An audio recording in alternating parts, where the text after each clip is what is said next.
What's up, everyone? Welcome back to the Dynasty Coaches podcast. I'm your host, as always, Coach Dylan, along with Coach Nick and Coach Charlie.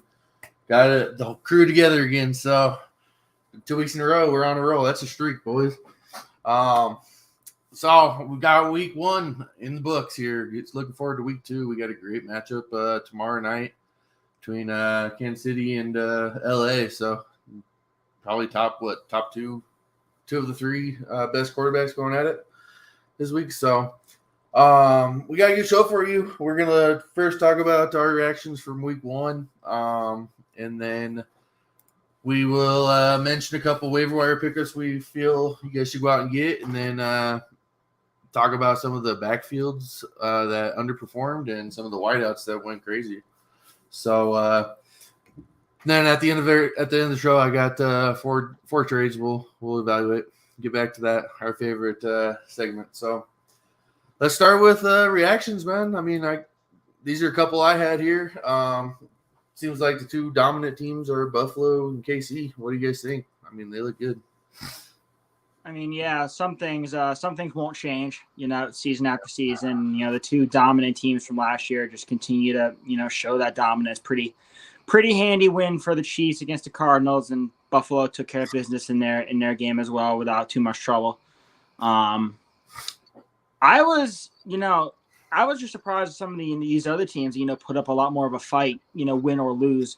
We saw the Falcons, fight hard, Nick, against your Saints, before kind of choking down the stretches. The Falcons do seem prone to do. The Seahawks, they went out and kind of said, you know what, Russ, we don't need you. I feel like a bit of a Geno Smith game, not really expected. The Lions, they fought the Eagles tooth and nail until the end. I remember it was only a 3-point game, I believe. And the Giants, my Giants, beating the Titans, not something I would have thought I would say coming into this year. So yeah. some tough teams. I think the league's going to be a little more competitive this year. Yeah, I mean, for me, I think the more impressive win was the Buffalo win, talking about the top two teams there, just because Buffalo played a good Rams team. Now, I know Stafford had a really kind of crappy night, but they played a good team. KC absolutely mopped the floor with a struggling Cardinals team that's been disoriented and disorganized the entire offseason. So I think the more impressive out of the top two there would be Buffalo for me right now. Atlanta, absolutely. Atlanta, Seattle, both those teams showed that don't sleep on us yet, right? Do I think they're going to go out and have a miracle season? No, but I think that they are going to be the heir apparent to the number 1 and number 2 picks. Maybe not anymore. I don't know. It's one game. There's a lot of football left in the season to go, but Mariota looked good. He looked like he was playing to his strengths. And then again, like you said, they choked. The Saints are historically a fourth quarter team, but that's typically with Drew Brees, not with Jameis Winston. So I was impressed. I was glad they got the win. Wasn't pretty, but we'll take every W we can get. And then Seattle, man, I think there was a little bit of extra juice for that Seattle defense to go out there and put on a show. And all Geno had to do was not screw it up. I mean, for God's sakes, the one guy we thought wouldn't screw it up almost damn near did. Why, DK Metcalf? I mean, man, just go freaking down. We get it. You're a truck, but go down. Mm-hmm. I agree. Yeah, Giants, man, I was stoked. I was stoked for you, Charlie. I didn't have any way of calling you, but trust me, I thought about it. I was stoked for you. And then the Steelers were a shock. I couldn't believe that with Joe Burrow, the way he played. And then Houston and Indy, I don't know. They're still trying to figure each other out there in Indy, so I'm not terribly worried about them. I think that's a one-off for Houston. Yeah, that's kind of how I feel about those guys. Yeah, I mean, surprising wins. I mean, Steelers, I thought Steelers were going to get smoked in this game. I thought Cincinnati was going to come out and just destroy, and Cincinnati ended up losing. So, hey, real quick, that I don't see on here just for reaction to week one is we all talked about Najee. We all talked about the risk of taking him, and then look what happened in the very first freaking game. Can we talk about that reaction? Not very good. I mean, he had let's see, he was only in on 59% of the snaps, but he ended up getting hurt again. report back today. I believe that it's not serious anymore. I mean, he should be good for week 2, but I mean, hurt in preseason, hurt in week 1. Yep. And then can we talk about Barkley? My God, Charlie, you got your workhorse back, man. Yep. That's 2018 Saquon right there. That's rookie year Saquon. He's back. Good Lord, dude, that pull-away speed on that long run he had, I thought he was going to outrun the dang stadium grass. He was running so damn fast. Yeah. He's looking like the number 1 running back he was, 2017, 2018? 2018, yeah. So, I mean, he's looking like the stud he was drafted as. So, my last reaction, I gave it to you guys because I knew I was going to get some shit this week. Denver D, man, fuck. They looked bad. The defense looked almost as bad as our offense did last year. They need to fix some shit. Chubb even on your team anymore? Huh? Is Chubb even on the team anymore? He is. He came alive in the second half with 2 sacks, but I just didn't hear nothing out of him the whole game. I thought maybe they traded him.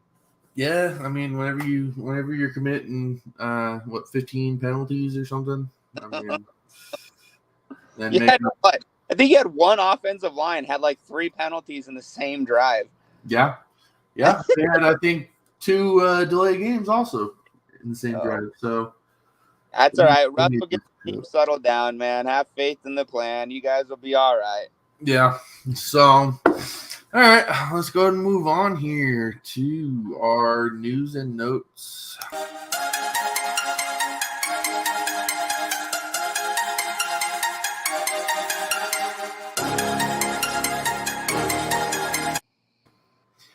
Really, there's not a lot of news going on right now, but I wanted to talk about the injuries that happened week 1. You have Dak Prescott, biggest injury, I think, so far. Dak Prescott, surgery on his right thumb, out 6 to 8 weeks. I mean, we're getting ready to talk about waiver wire pickups, but are you guys interested in the backup? No, you don't even have to finish asking that. That's already a no. Yeah, that's a pass. I hear you. I mean, what's this going to do to CeeDee Lamb and Dalton Schultz? I mean, Lamb had 11 targets, only got 2 or something like that. This is really bad for Lamb, but I don't think it hurts Schultz that much because tight ends tend to fare better under backups than wide receivers. Yep, they're going to be looking for that big-bodied man down the field, and that's going to be the tight end. You're not going to be looking for the burner because your backup's not going to be chucking 40-plus yards. Yeah. Short and medium passes, the tight end thrives. Yeah. And your spot receivers. I agree, man. I wasn't high on Lamb coming into the season, and he just looked horrible, and he's going to look even worse, I think, with Cooper Rush at QB. So I would definitely – I mean, this may be a time, though, to go and maybe buy low on CeeDee Lamb. Maybe you can buy out because I think dynasty-wise he's a good buy. I mean, he's young. He's got extreme potential, but not this year. Elijah Mitchell going down again. I mean, it's 5 injuries last year. He's already got an injury this year. I mean, what do you guys think? Who's got it? Well, this is we talked about it, before coming on the show. This is Jeff Wilson time. Yeah. And we talked again. Something else we talked about before. The 49er backfield with Shanahan. It's kind of just whoever's the lead back is going to get a lot of touches and do very well. It's kind of just the scheme. So Jeff Wilson's the guy to have right now, and I think he's going to ball out. I think he's someone you can safely plug into your lineups as a replacement. Yeah, I think the 49ers backfield has always been a committee, and anytime it kind of goes the other direction, it doesn't bode well for that individual. So next man up, I think Jeff Wilson's going to step in there and be just fine, not skip a beat, and Elijah Mitchell is going to kind of fade into, the Houston Texans roster. Yeah. Chris Godwin, he pulled his hamstring out multiple weeks. What do you guys think? I mean, I guess we're going to make the receiver relevant again. Sorry, I'm drawing a blank. Russell Gage. He's relevant again? He's hurt right now, too. Oh, Russell Gage is hurt. I didn't know that. Yeah, he didn't. I don't think he practiced today. Well, then Julio Jones season. Julio, Julio Jones season. It's Julio Jones and Mike Evans right now. So hey, that's all right. I just picked up Julio. I'm down for that. Yeah.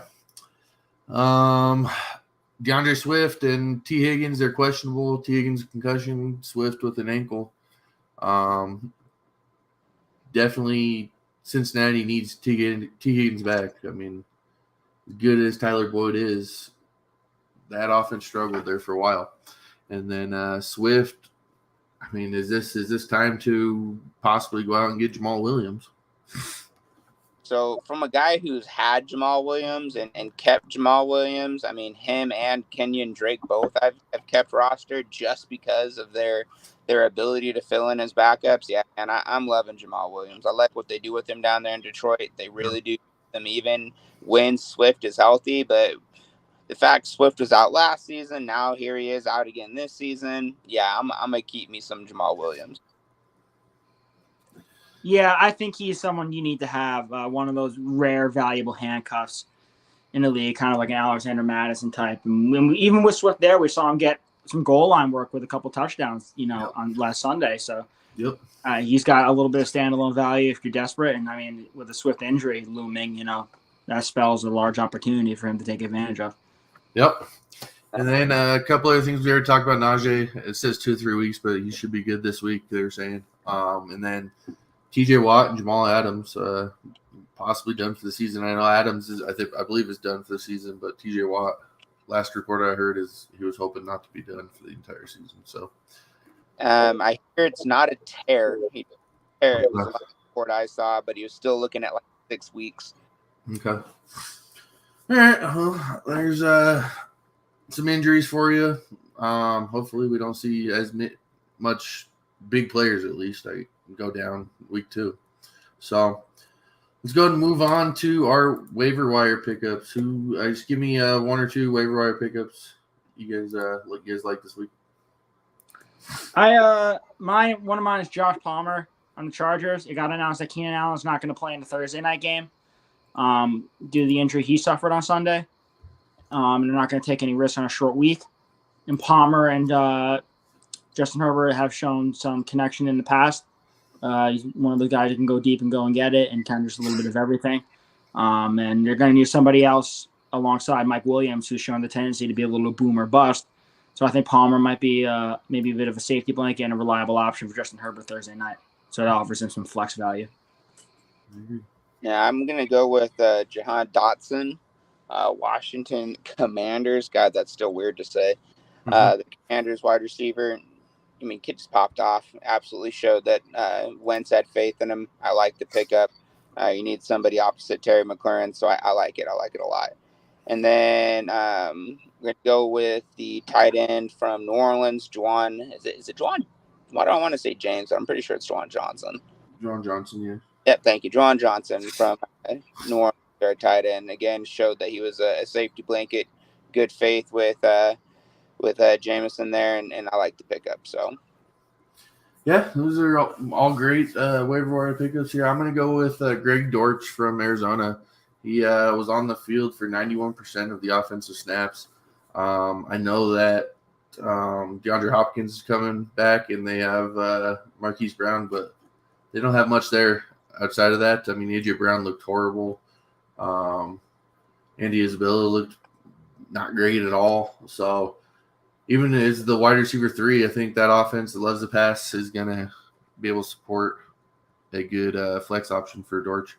And then we already talked about my second one. It was Jeff Wilson. I mean, like you said, anybody that steps into the San Francisco offense is going to be great.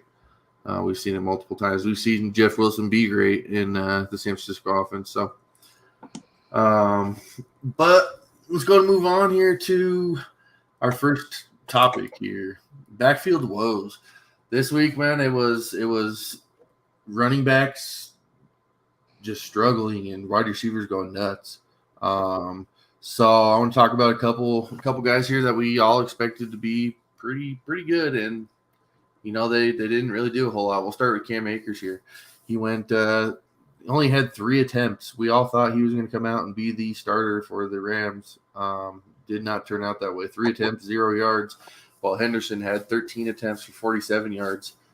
Akers only played in 18% of snaps, where Henderson played in 82% of snaps. Is this something that we're going to see? Is Cam Akers done? What's going on? Sean McVay's an asshole. That's what's going on. I agree. Before the season, he's like, we have 2 starting running backs, and we're going to make it, a 50-50 split at worst, and then he comes out with this bullcrap. Yeah. I mean, I don't think Akers got enough of an opportunity. If I'm not mistaken, he only received, like you said, the 3 carries. I mean, that's not enough to go off of anything with.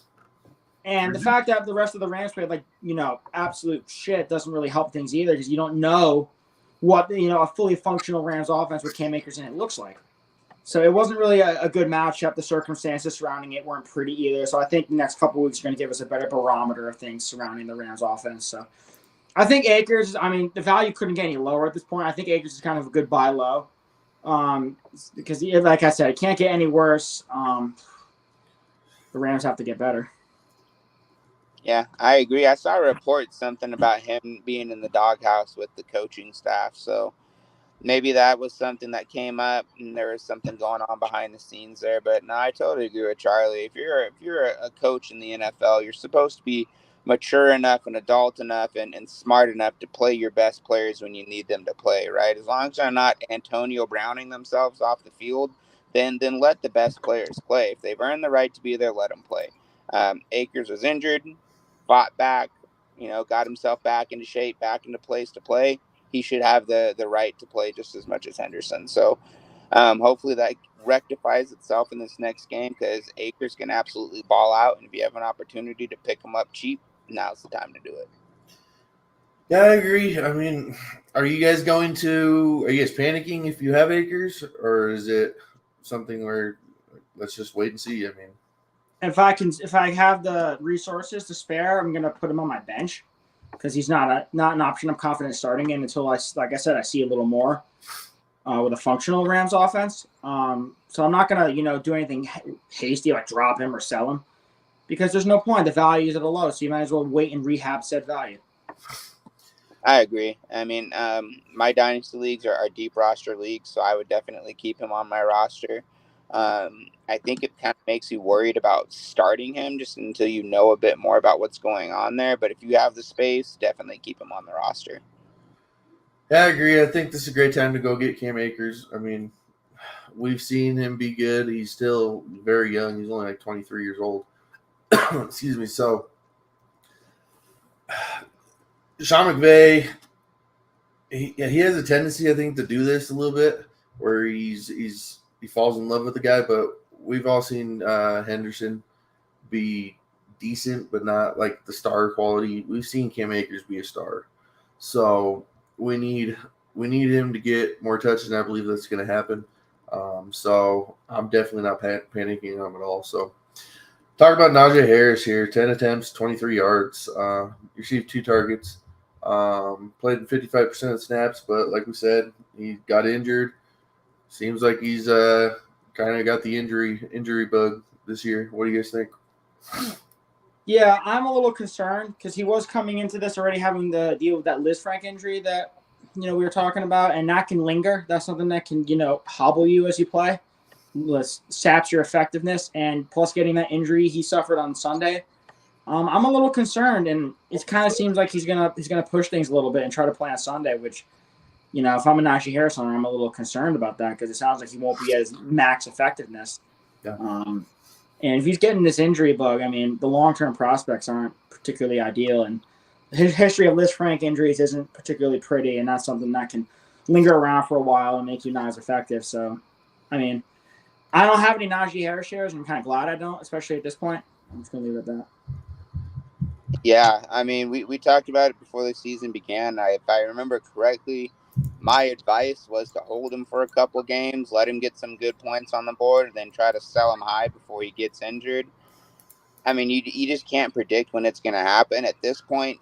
I don't know. I mean, I'm hoping I got rid of him before season started, and if anybody's still holding on to him, I don't know if you run the risk of waiting for a good game before you upsell him, because like Charlie said, once the injury occurs, and it had occurred, now it's going to continue to occur, and it sounds like he's too stubborn to let it heal the way it needs to. So I'm nervous as hell if I'm still holding on to Harris.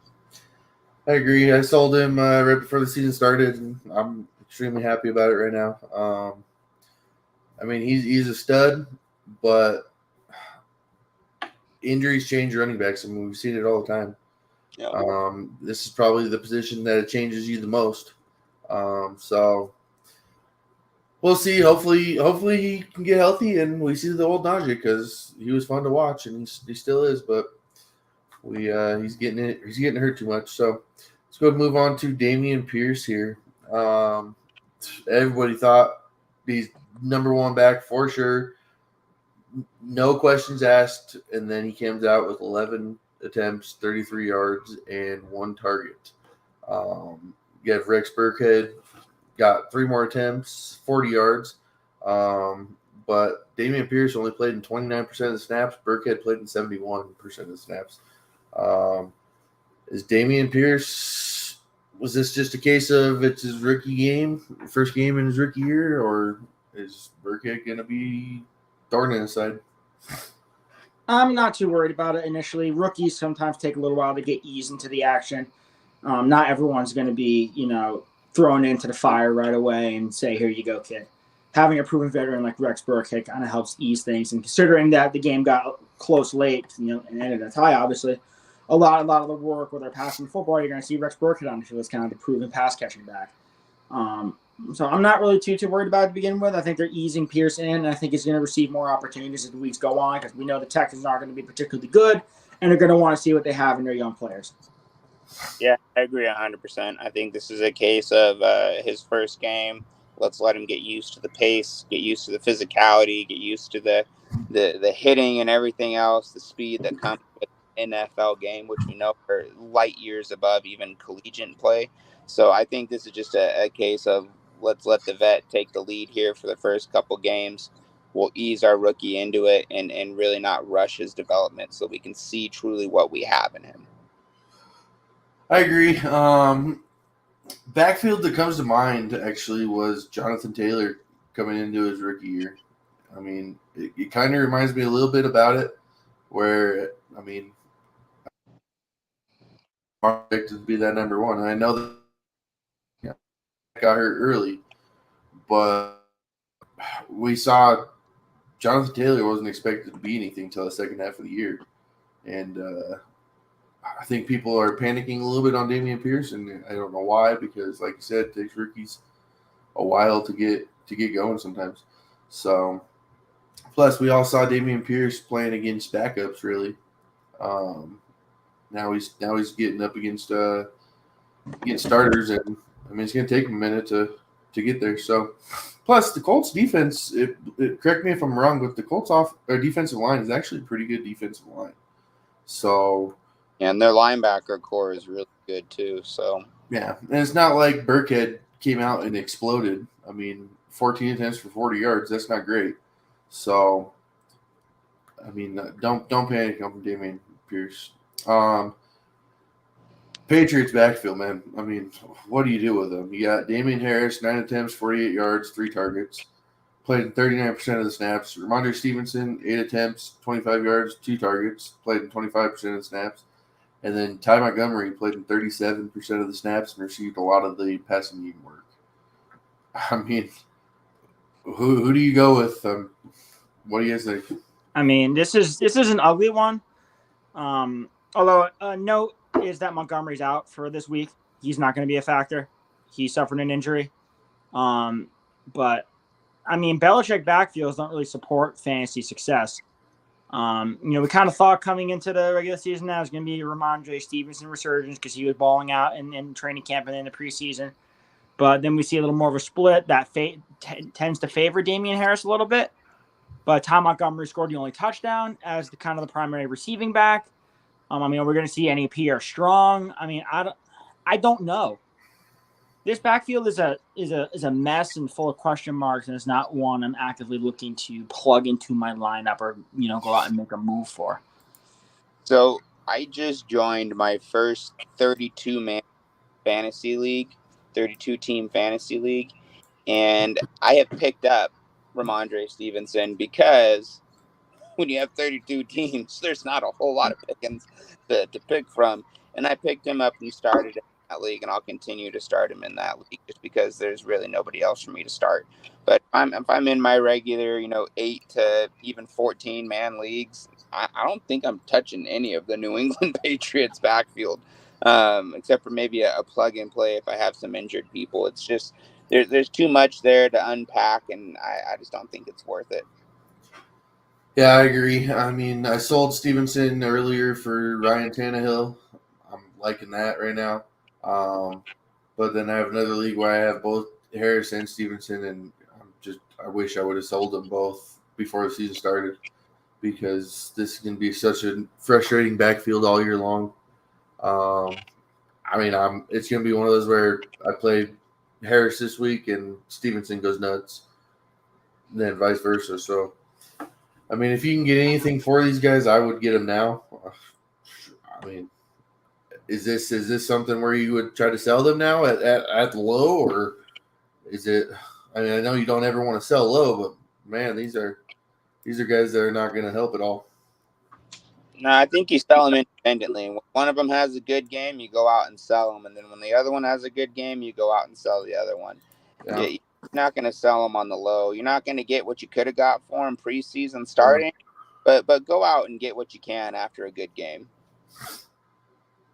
Couldn't agree more. That's just the way the backfield looks. It's not pretty, so you got to capitalize on what value you can get. Yeah. All right, let's go ahead and move on to our last running back here, Travis Etienne. One of the bigger surprises for me was James Robinson. He looked very good playing. I didn't expect him to come back and be that good. But we actually saw almost a 50-50 split in snaps. But Etienne only had 4 attempts to Robinson's 11.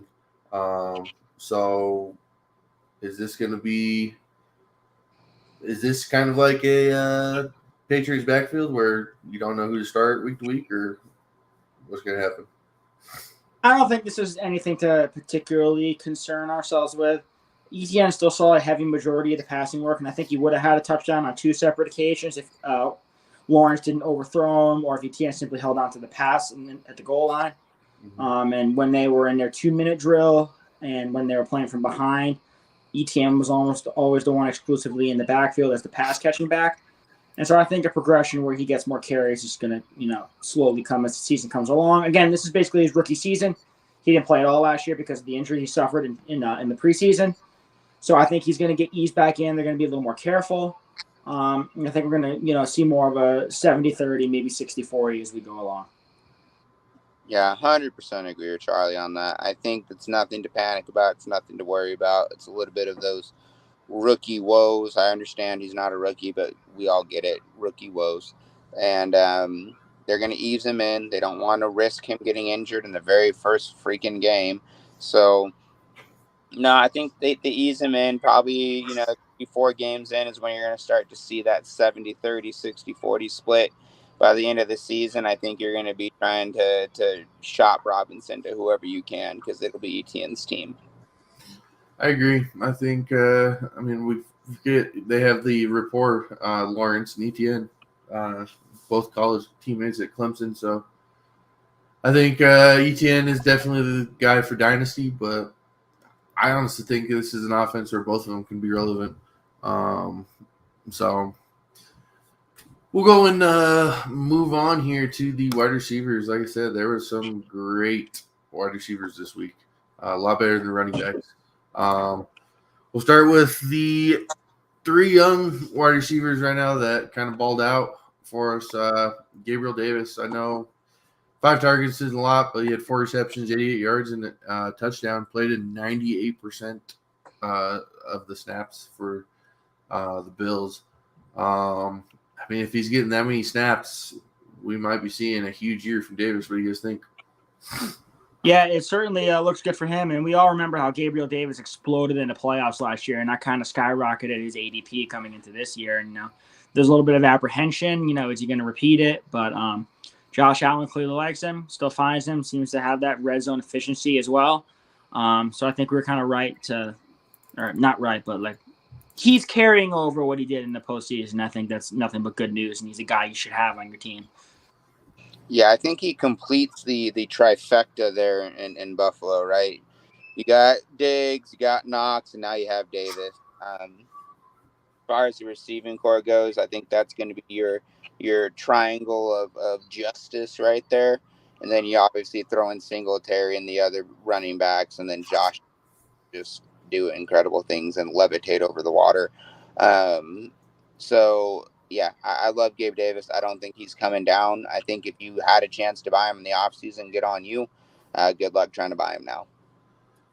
Yeah, I'm looking at the playtime percentage right now. You have Gabriel Davis, 58 snaps, which is 98% of the snap share. Stephon Diggs, 38 snaps for 64% of the snap share. Was that intentional, or was it just kind of the game script? Are we going to see Davis playing a lot more than Diggs? I think that's just kind of the way the game played out initially. It wasn't anything intentional.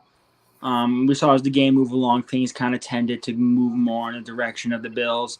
And there wasn't this pressing need to keep your alpha number one wide receiver out there all the time. And I think they're kind of giving the young guy in Diggs some more snaps and some more shares. So I really don't have too much to put into that. That, and I think every time Diggs stepped on the field, he was pulling Ramsey's card. And obviously, you can only tempt fate so many times. Ramsey's too good to continue to put the ball in his face. I understand they got one over on him and a couple others too, but you can't keep poking the bear before something stupid happens. So I think you had to limit your chances on that. That's a very good point. I mean, you didn't see Ramsey on Davis a whole lot. So I think next week it's going to be the Diggs show because he's not going to be seeing a cornerback like Ramsey. Yeah, and correct me if I'm wrong, but I'm pretty sure their number 2 DB was also injured, so they were playing a third DB on that other side. So Davis was pulling the right number all night long. You gotta ride with that. Yeah, makes sense. So go ahead and talk about your waiver wire pickup here. Jahan Dodson, 5 targets, 3 receptions, 40 yards, but 2 touchdowns. The thing that impressed me the most, though, was the 88% snap share. It looks like he's going to be heavily involved and a big part of their game plan. What do you guys think? Yeah, we saw good things from all the Washington receivers that week. Curtis Samuel heavily involved, Terry McLaurin doing Terry McLaurin things, and getting the rookie. I thought the rookie was kind of be the one who's going to be victimized this year, and not see as much involvement as we thought. But clearly, Carson Wentz says otherwise. Yep. So if it matters, remains to be seen. On a week by week basis, who gets involved. But the heavy snap share certainly bodes nothing but good news, at least for Jahan Dodson in the interim. So it looks like they're going to try to get him as many targets as possible. Yeah, I love the headlines I saw yesterday and into today again about Wentz is back. Carson Wentz returns to form. It's like, did he or does he just have better receivers around him than we were giving credit to?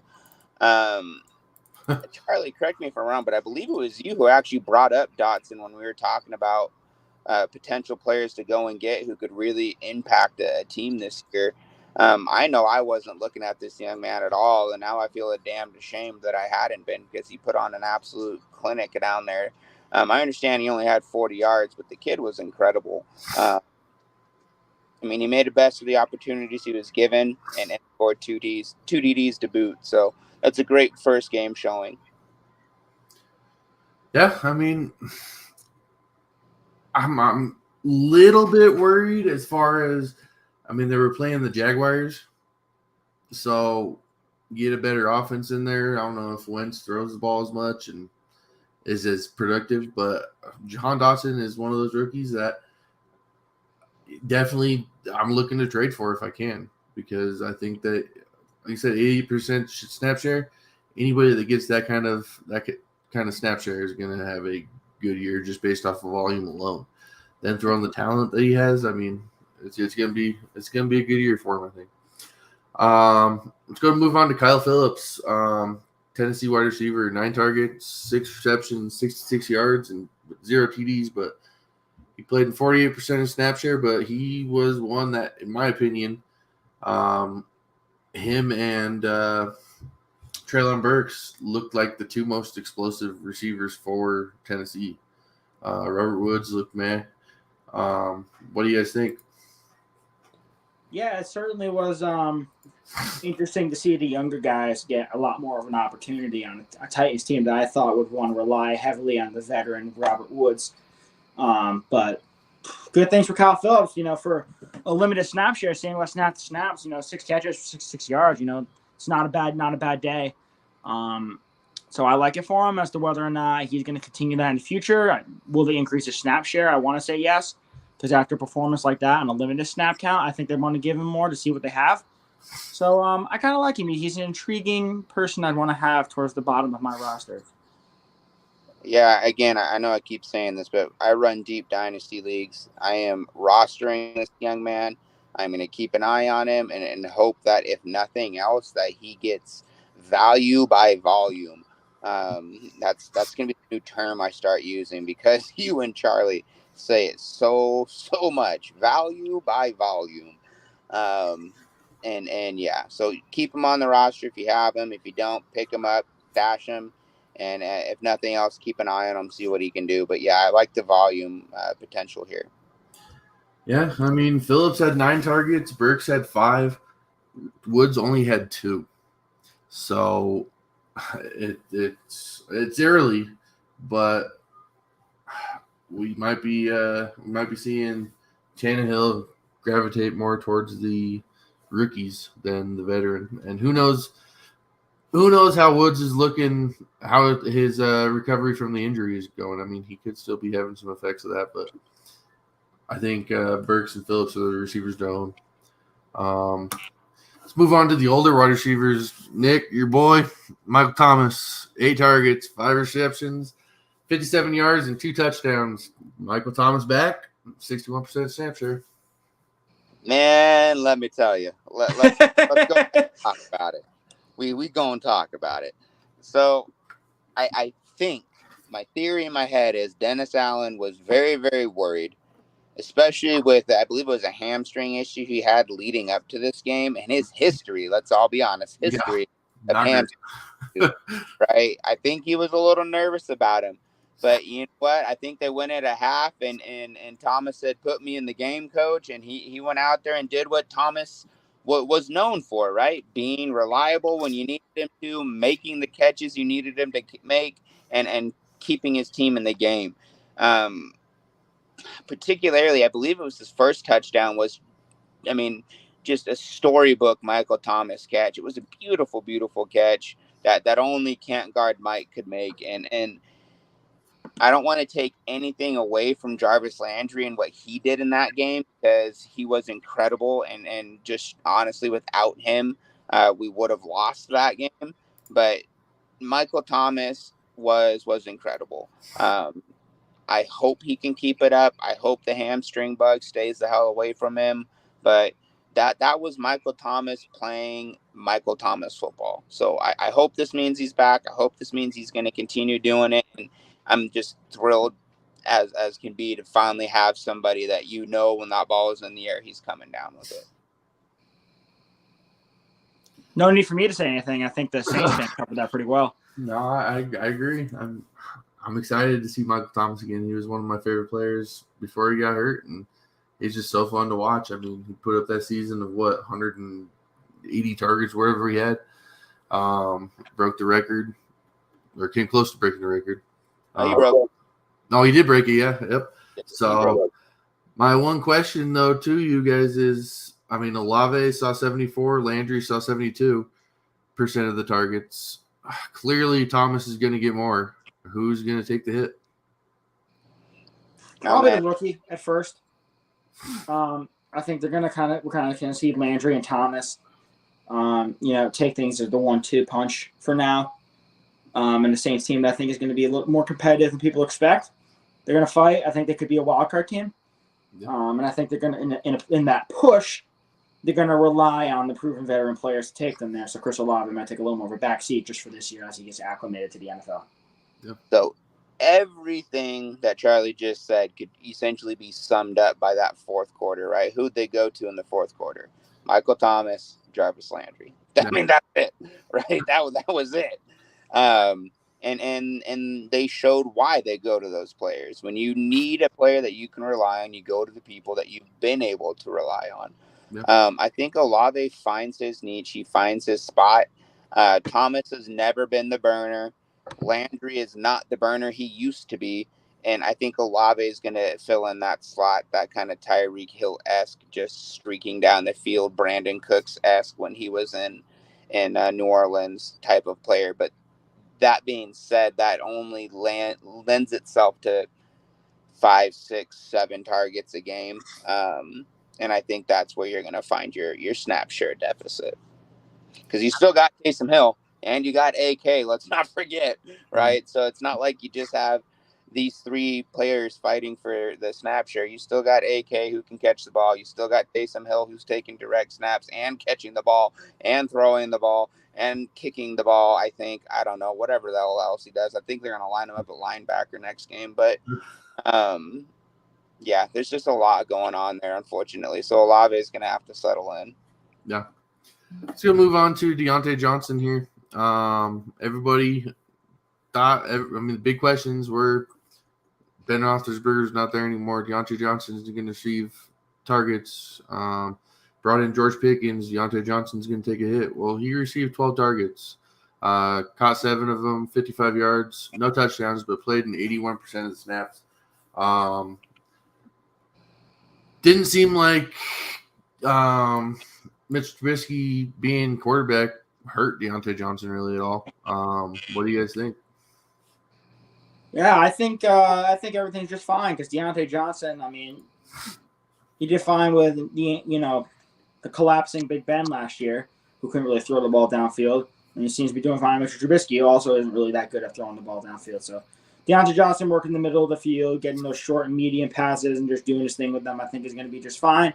He's also seems to be a volume target. The 12 targets is good. 7 catches, that's perfect. Still receiving a majority of the snap shares despite the presence of George Pickens and Chase Claypool.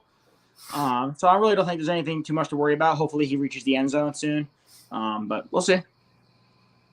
Yeah, I like it. Where he plays in the field is the perfect place for Mitchell Trubisky's range. I think he's in a beautiful position to continue to do what Deontay Johnson does. If you got him, you're doing all right. Just sit pretty and wait for the points to come in. I agree. I think that this year, for sure, at least the next couple games, definitely start every receiver for Pittsburgh that you have right now, because with the news on Najee, they're going to be looking to throw the ball a lot more to take the pressure off of Najee and keep him healthy.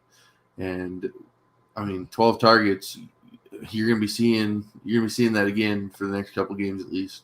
So Deontay Johnson is a stud. He's one of the better receivers, probably top 15 wide receiver in the league, I believe. So keep playing him. He's going to be great. He's going to ball out. So let's talk about the god in Philadelphia here, AJ Brown. 13 targets, 10 receptions, 155 yards, no touchdowns, but he looked awesome. 87% snap share. Not to mention Devonta Smith didn't receive a target in this game. Is that something that's going to continue, or what's going on here? I'm sure we'll see games in the future where Devonta Smith gets a little more involved than that. Yeah. But, it's obviously very clear right off the bat who the number 1 wide receiver in Philadelphia is going to be, and that's A.J. Brown, because that's what he was traded for. That's what he was extended for. So he's going to fill that role, and he's filling it very well. Jalen Hurts looks a lot more improved as a passer, so I'll give him credit for that, because that was the one thing I said he needed to do to take that step to be a top 5 fantasy quarterback. That was the one thing holding him back, and to his credit, he looks a lot better. So A.J. Brown coming in, being that number 1 alpha type, and he's filling it to the best of his abilities. Now I think we can look to continue to see that down the road. Yeah, I don't think that this is going to be a sustainable metric all season long. I think they really wanted to go out and show not only the team and A.J. Brown, but show the fantasy world, the football world as a whole, that this is our guy. We like you said, we traded for him. Not only did we trade for him, but we paid the man. he is our number one, and they wanted to go out and show that, and they did just that. He is clearly the number one in Philly, and I think that's going to continue. I don't think it's going to continue to this level, but I do think it's going to continue. 100-yard games, multiple touchdown games, like the all in the future. So I agree. I'm big on AJ Brown this year. I think he's going to have a great year. The only thing that worries me is the touchdowns. Jalen Hurts does look very good, a lot more improved as a passer. I'm big on Jalen Hurts, but it seems like the Philadelphia offense, when they get in the red zone, it's run, run, run. Whether it's with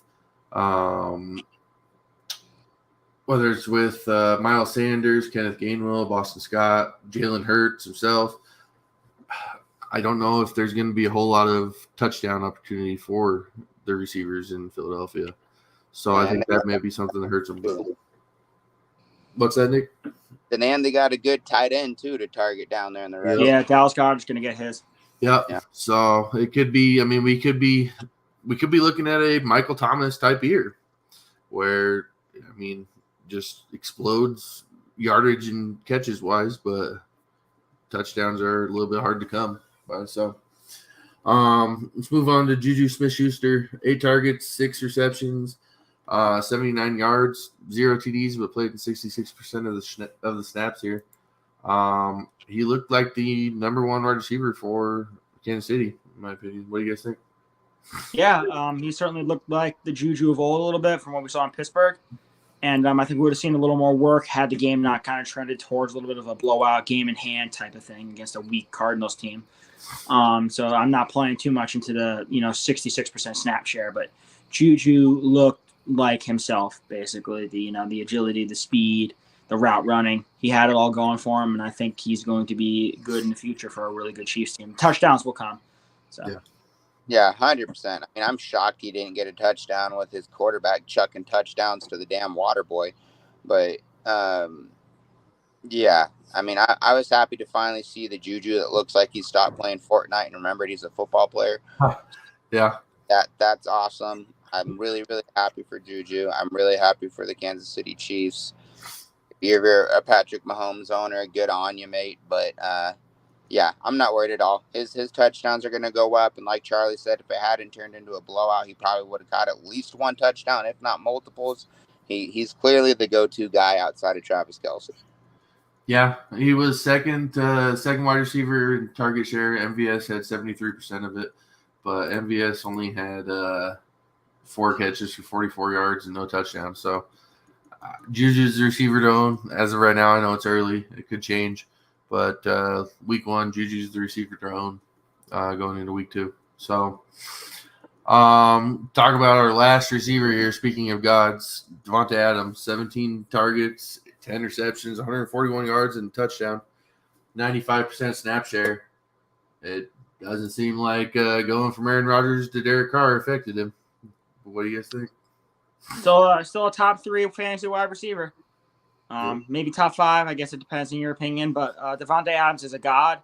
It's clear he's going to command a gigantic target share still as the unquestioned number 1 weapon for Derek Carr in that Raiders offense, and they're going to be throwing it. It's going to be a high-paced offense. 100-plus yards in a TD. That kind of feels like a floor for Devonta Adams. It's just things you love to see. He's doing the same old stuff he did in Green Bay. I don't really think there's too much else to comment on. Just keep doing what he's doing. I tell you what, the happiest player on that team right now is Waller after he got that extension, because he's looking over there at Adams going, shut up, got to do a damn thing. Mm-hmm. This is going to be easy. I just got to stand here, block a couple dudes, look pretty, and catch the ball across the middle every now and again.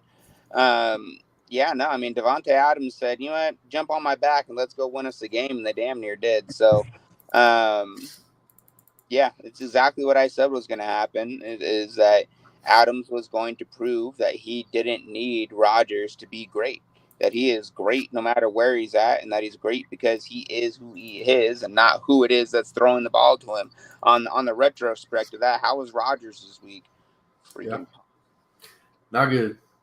But he would have been better had the rookie. Tough scene for Christian Watson. Yeah, Christian Watson dropped a wide open touchdown. For a 75-yard touchdown, by the way. So, but like you said, Rodgers didn't look like Rodgers. Yeah, but did you hear his comment after the game too, in the press conference? No. Oh, they asked him about the wideouts, and he said, "Well, I thought we were NFL players. You come here and you're supposed to do your job and be able to, catch a ball." And I'm like, "Oh, dude, that's not gonna bode well for your locker. Jesus. You don't just call people out on the news media like that, man. Especially for a rookie, not really helping the kid out." Yeah, I hear you.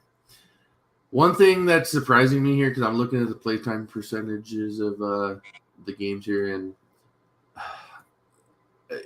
we all think Hunter Renfro's number 2, and I believe so, but I'm seeing here Mac Hollins played in 51 snaps, 88% of snaps. Is he somebody to own, to go out and look? I mean, he only got one target for 16 yards, but am I missing something? I mean, 88% of snaps, that's a lot of snaps. I think it kind of just was the schemes and the formations that they were running. They kind of wanted a speed burner type out there with the do-it-all Adams.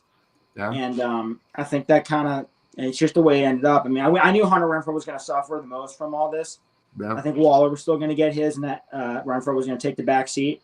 But I think he's going to be on the field for more snaps in the future because they're going to want all their best weapons out there. So I'm not reading too much into that. Yeah, I'm not reading too terribly much into it. I mean, in my 32-team league, yeah, maybe you go pick up a guy like that just in case. But nah, in your regular dynasty, your redrafts, leave him be. All right.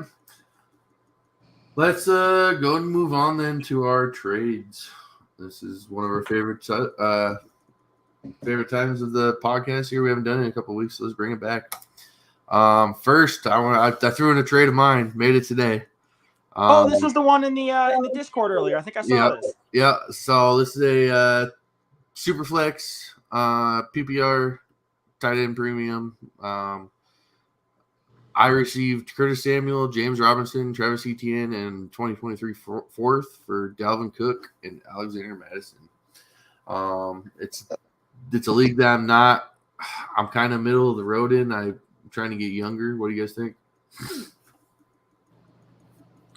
You could go either way with this one, honestly. But I don't hate getting the young talent, and I think Curtis Samuel is kind of trying to prove something this year, and he looked good week 1. I mean, the fourth is whatever. It's a fourth. It's 50-50, but I'm going to give a very slight edge to Etienne and Robinson, that duo.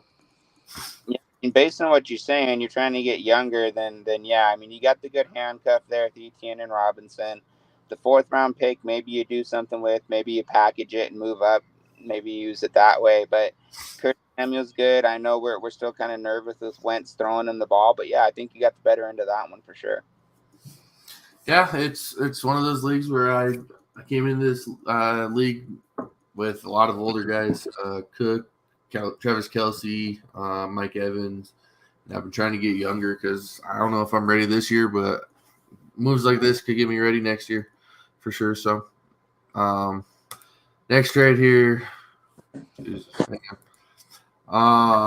George Kittle. There's no info on what the league was, but you got George Kittle and Pat Freiermuth, and then 2023 first for Carson Wentz and Mark Andrews. Oh, whoa!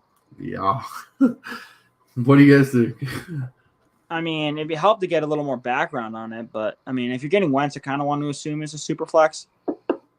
Yeah, but Mark Andrews is my number 1 tight end, but. Let's assume it's super flex tight end premium.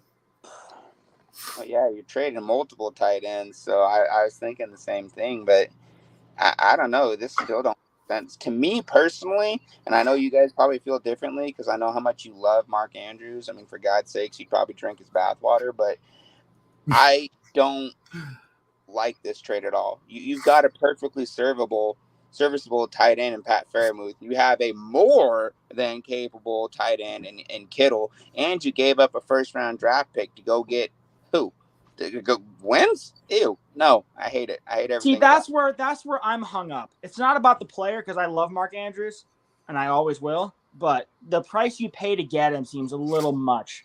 because Kittle's fine. I think he's still top 5, arguably tight end. You got Pratt Farmuth, who's young guy, dynasty's on the rise. That's perfectly fine. And 2023 first, boy, you could use that to get yourself quite a player, and what's going to be a loaded draft class. You can use it to inch up a few spots in your tight end rankings, and to get Carson Wentz. After one game, we don't really know what he's going to be like. Still, one game's one game. I'm not going to put too much stock into it, so I'm not crazy about the price you had to pay to go get him. Yeah, I'm more comfortable with this if Fairmouth wasn't in it. If it was like Kittle and part of a first for Andrews, and then that remaining part of the first for Wentz, like I'd be a bit more okay with that. But I don't like it as it stands at all. I agree. You guys broke down perfectly. I agree with everything you were just saying. Definitely Kittle side over Andrews side. Moving on here again, no comment or no info. Whoa. We got Melvin Gordon, Leonard Fournette, Devin Duvernay, and Kyle Pitts for T. Higgins, Damian Pierce. Let's see, 3 first-round picks, 2 second-round picks, and 2 third-round picks. Jesus, you just sold a farm. 4 very old players and Kyle Pitts. Holy crap. And you received a top 10 dynasty wide receiver and a very good, projected to be good running back. I don't see any logic for that unless it's maybe tight end premium for Pitts. But even then, you're getting T. Higgins, Damian Pierce, and multiple early first round, probably could be early first round picks. Still very good picks. Yeah. You got to give me the Higgins side here. Come on. Yeah, you can take Kyle Pitts for everything he's worth. He had a horrible showing in that first game. Drake London looked 10 times better than he did. No, hell no. I'm not. I'm a pick guy to start with. Let's just all make sure we remember that. I love my picks. So no way in frozen hell's tundra would I be doing this. Let's just say that this is a Baltimore truther, and Devin Duvernay he's high on Devin Duvernay. My God. Homer, if you went out and got your boy, good for you, I guess. But I'm a diehard Saints fan, and if you told me Drew Brees unretired, I still wouldn't pay this price for a player like Drew Brees. Yeah, I hear you. Last one here, Dynasty, obviously, 12-team PPR with bonuses. Mac Jones was his last QB to start with, trying to replace Dak. He's going for the ship. Traded DK Metcalf for Matt Ryan and Cortland Sutton. What do you guys think? Oh, that's a dubby. I love that. You get yourself a serviceable QB in Matt Ryan to fill in. You get, honestly, who I think for this year at least is going to be a much better wide receiver in Cortland Sutton. With obviously we didn't see it week 1, but I think in the next few weeks coming we'll see some improvement in Cortland Sutton. For the wide receiver room, I think he's like a wide receiver 2 at least. And you're trading away a guy in DK who had a decent showing Monday night, but I don't think he's going to be anything spectacular this year with Geno Smith throwing him the football. I'm not going to overreact to week 1. I think down the road, this is Dynasty. I like that side more. And if you're trying to win the chip, then even better for you. So I like give me the Sutton Ryan side. Yeah, I 100% agree. You have a perfectly serviceable quarterback, Matt Ryan, and you went out and got yourself a wide receiver who is going to be at least equal to Metcalf, if not a little bit better than Metcalf this year. The only reason Metcalf is even going to compete is because, once again, value by volume. So I think Cortland Sutton has the better season, the better year with the better quarterback, and Matt Ryan's in as good a position he's been in since Atlanta made their run to the Super Bowl. So wonderful, wonderful trade. Well done. It always sucks to kind of cut the hand off with a good player like Metcalf, but you did it for good reasons. I agree.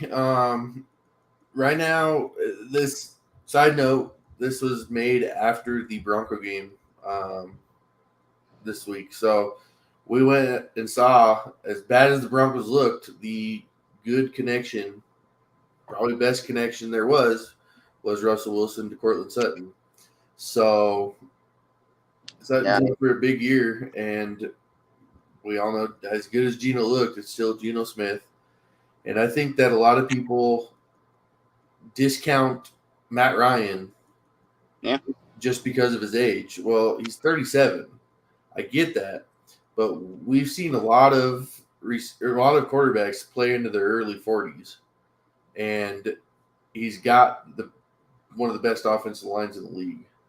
So the best running back in the league. So yeah, we might not be seeing the end of Matt Ryan after this year. He might be around for a couple more years.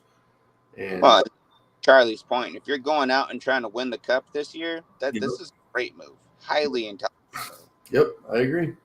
So that will do it for us, guys. We are exactly at an hour, so good job. Make sure you guys keep tuning in. The other podcast, the Fantasy Coaches podcast. They put out another great waiver wire episode, so make sure you guys tune into that. Coach Steve is talking there. We got our weekly articles coming out still. Make sure you keep tuning into that, and I'm excited for week 2. Hopefully tomorrow night is what we think it's going to be. So hope you guys have a good week, and we will see you guys next week. Thanks for tuning in, guys.